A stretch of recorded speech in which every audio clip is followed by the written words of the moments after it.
La politique, les Républicains aussi font leur rentrée ce week-end à Angers. Le campus des Jeunes LR sera l'occasion d'un premier grand oral pour les candidats à la présidence du parti. Oui, tous devraient être présents. Le député des Alpes-Maritimes, Éric Ciotti, le secrétaire général des Républicains, Aurélien Pradier, et Bruno Retailleau, qui devrait officialiser sa candidature lors d'un discours dimanche.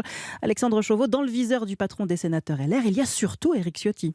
Oui, les deux hommes entretiennent pourtant de très bonnes relations et partagent la même ligne libérale conservatrice, Éric Ciotti ayant une fibre plus identitaire, ancrée dans les Alpes-Maritimes, Bruno Retailleau une sensibilité plus chrétienne, issue de ses origines vendéennes. Tous deux revendiquent d'ailleurs l'héritage de François Fillon, mais Bruno Retailleau a répondu à l'appel de plusieurs cadres qui craignent l'élection potentielle d'Éric Ciotti, jugé trop clivant.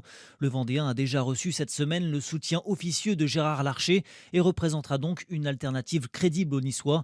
Alors si la campagne devrait se jouer sans mauvais coups, chacun y va clairement pour l'emporter. Et pour ce faire, l'une des clés réside dans le nombre de votants.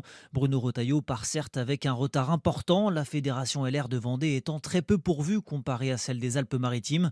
Mais le président des sénateurs LR peut compter sur le précieux fichier de militants de Force républicaine, l'ancien micro-parti de François Fillon. Celui-ci comptait alors plus de 300 000 militants, autant de potentiels électeurs qu'il faudra convaincre d'adhérer et de voter pour Bruno Retailleau. Alexandre Chauveau.